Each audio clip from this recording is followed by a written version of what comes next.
अगर हम आपसे ये सवाल पूछें कि भारत के पहले प्रधानमंत्री का नाम क्या था, तो आप यही कहेंगे कि देश के पहले प्रधानमंत्री पंडित जवाहरलाल नेहरू थे।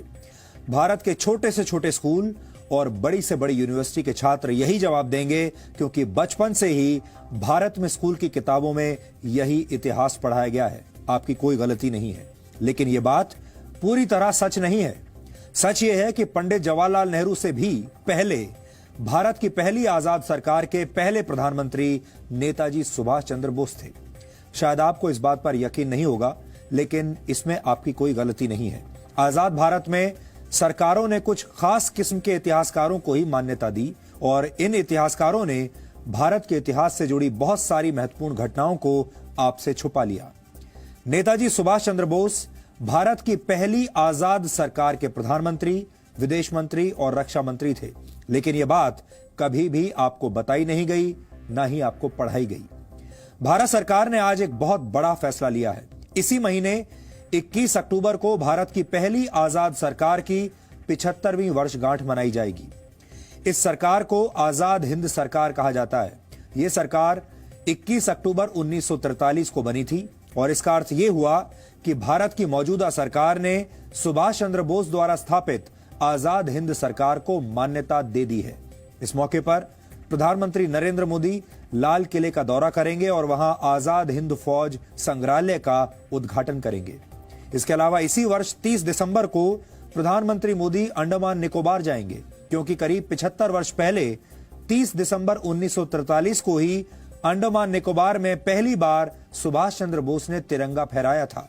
यह तिरंगा आजाद हिंद फौज का था और यह भारतीय जमीन पर आजादी की पहली निशानी थी। मौजूदा सरकार ऐसा क्यों कर रही है, इसके पीछे की राजनीति क्या है, यह सब कुछ तो आपने दिन भर न्यूज चैनलों पर होने वाली डिबेट्स में सुन लिया होगा। लेकिन कोई यह बात नहीं कर रहा कि नेताजी सुभाष चंद्र बोस के योगदान को हमारे देश में कमतर क्यों माना गया। आजाद हिंद फौज और आजाद हिंद सरकार जैसी उपलब्धियों को किनारे क्यों लगा दिया गया। ये सवाल आज गहरे विश्लेषण की मांग कर रहे हैं। अगर किसी परीक्षा में यह सवाल पूछ लिया जाए कि भारत की पहली आजाद सरकार के प्रधानमंत्री का नाम क्या था और आप उसके जवाब में नेताजी सुभाष चंद्र बोस का नाम लिख दें, तो आपके सारे नंबर कट जाएंगे, क्योंकि यह जवाब गलत माना जाएगा और यही इस देश का सबसे बड़ा दुर्भाग्य है। आजाद भारत के पहले प्रधानमंत्री जवाहरलाल नेहरू थे, लेकिन भारत की पहली आजाद सरकार के प्रधानमंत्री नेताजी सुभाष चंद्र बोस थे। यह फर्क आपको हमेशा याद रखना चाहिए और सुभाष चंद्र बोस को हमेशा उनके हिस्से का सम्मान देना चाहिए, यह मिलना ही चाहिए। भारत की पहली आजाद सरकार की स्थापना और उसकी घोषणा सुभाष चंद्र बोस ने 21 अक्टूबर 1943 को की थी। इस घोषणा के तुरंत बाद 23 अक्टूबर 1943 को आजाद हिंद सरकार दूसरे विश्व युद्ध के मैदान में उतर गई थी। आजाद हिंद सरकार के प्रधानमंत्री नेताजी सुभाष चंद्र बोस ने ब्रिटेन और अमेरिका के खिलाफ युद्ध का ऐलान कर दिया था। उस वक्त 9 देशों की सरकारों ने सुभाष चंद्र बोस की सरकार को अपनी मान्यता दी थी। जापान ने 30 अक्टूबर 1943 को आजाद हिंद सरकार को मान्यता दी। उसके बाद जर्मनी, फिलीपींस, थाईलैंड, मंचूरिया और क्रोएशिया ने भी आजाद हिंद सरकार को अपनी मान्यता दे दी। आजाद हिंद सरकार ने जापान सरकार के साथ मिलकर म्यांमार के रास्ते पूर्वोत्तर भारत में प्रवेश करने की योजना बनाई थी। सुभाष चंद्र बोस ने बर्मा की राजधानी रंगून को अपना हेडक्वार्टर बनाया और तब वहां जापान का कब्जा हुआ करता था। 18 मार्च 1944 को सुभाष चंद्र बोस की आजाद हिंद फौज ने भारत की धरती पर कदम रखा था और उस जगह को अब नागालैंड की राजधानी कोहिमा के नाम से जाना जाता है। आजाद हिंद फौज के शौर्य में कोई कमी नहीं थी, लेकिन 2 प्रमुख वजहों से सुभाष चंद्र बोस की आजाद हिंद फौज कोहिमा से आगे नहीं बढ़ पाई।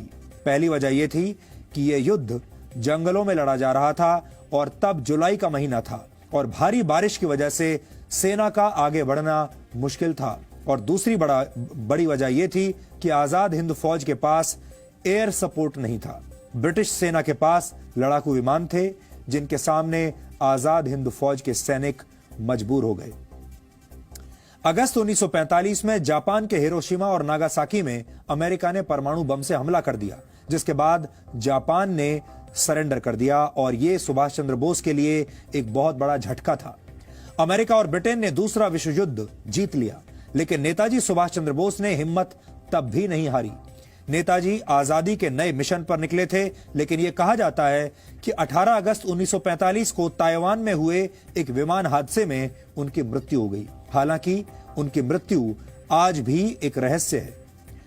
भारत की पहली आजाद सरकार के पहले प्रधानमंत्री नेताजी सुभाष चंद्र बोस इस घटना के बाद इतिहास के पन्नों में कहीं खो गए। यहां आजाद हिंद सरकार के बारे में भी आपको कुछ बातें जरूर जाननी चाहिए। सुभाष चंद्र बोस आजाद हिंद सरकार के पहले प्रधानमंत्री, रक्षा मंत्री और विदेश मंत्री थे। Lieutenant colonel A.C. Chatterjee Azad Hind सरकार के वित्त मंत्री थे। S.A. अय्यर आजाद हिंद सरकार के प्रचार मंत्री थे।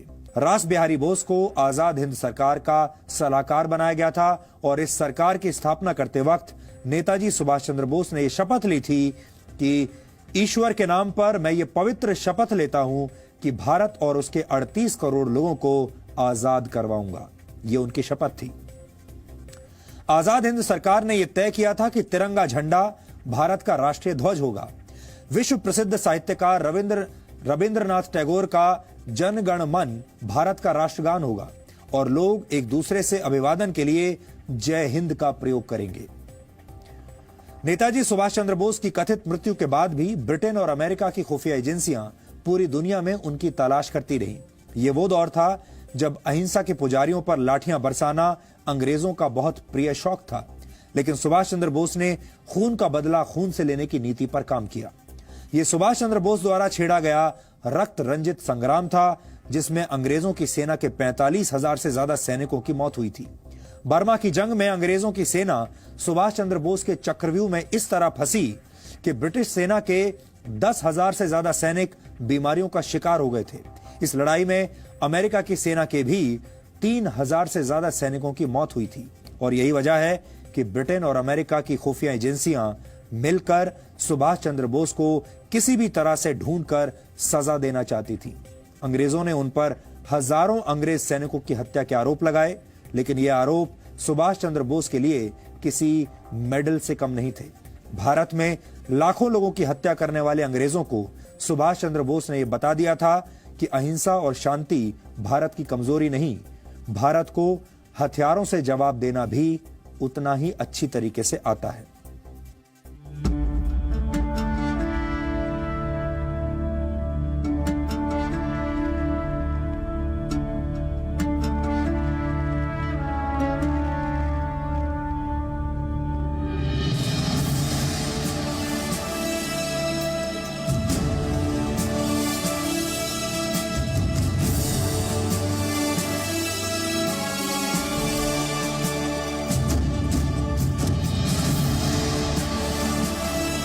पहली बार तिरंगा एक आजाद सरकार के तौर पर नेताजी सुभाष ने 30 दिसंबर 1943 को इसी जगह पर फहराया था।